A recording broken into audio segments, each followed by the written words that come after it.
Welcome back, everyone. Welcome to our first episode of Hidden in Plain Sight. How did I miss that? We're going to look at two unlikely heroes. Our first hero, a heroine actually, is rather unlikely. Her name is Rahab and she was a prostitute. If you're not familiar with the story of Joshua and how they came to conquer the city of Jericho, please read Joshua chapter 6, verses 1 through 27. But our main focus now is going to be on Rahab. The entire city of Jericho was petrified because they'd heard what God had done for the Israelites, including parting the Red Sea and so much more. So, two spies were sent out by Joshua to spy out the city, and they went straight to Rahab's house. The king of that city heard the spies were there at her house, and he sent a message directly to her saying to release them. Can you imagine the king of a land, the president or prime minister of a country, sending a message directly to your home? Someone who's otherwise to be looked down upon, scorned. Oh my. But let me tell you this, when you're on the railroad of destiny, in one of the cabins on the train of purpose, everything begins to change and shift for the better, including your perception of yourself, others, certain situations, and even some people's perception of you begin to change.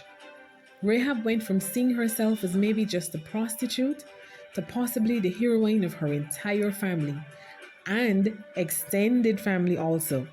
You don't believe me? This is found in Joshua 2, 12 to 13, when she mentions her father, mother, siblings, and everyone concerning them. The men answered her quite favorably in verse 14.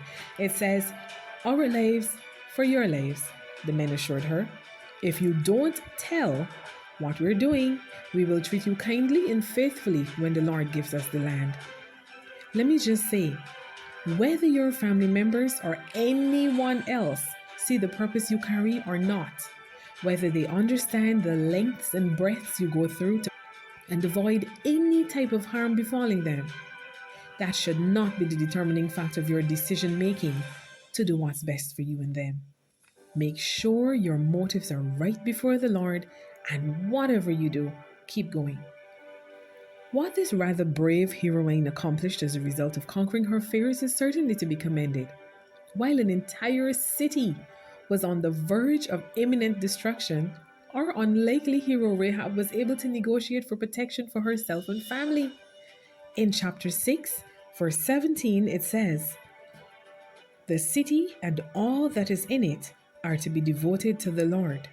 Only Rahab the prostitute and all who are with her in her house shall be spared, because she hid the spies we sent."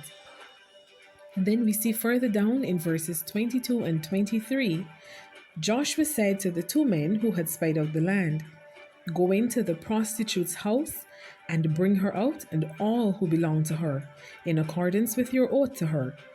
So the young men who had done the spying went in and brought out Rahab, her father, mother, her brothers and sisters, and all who belonged to her. They brought out her entire family and put them in a place outside the camp of Israel. We can learn from this that the Lord truly looks at the heart of a person and knows it oh so well. Of course, He desires change, holiness, and a turning away from the things He knows clearly keep us away from Him. But He sees your heart, even when you're overlooked and grossly misjudged. As I can imagine Rahab was, don't you think so?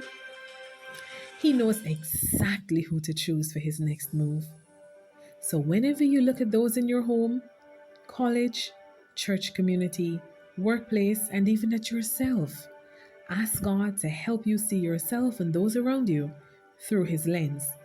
This is a surefire way to repudiate ungodly judgment.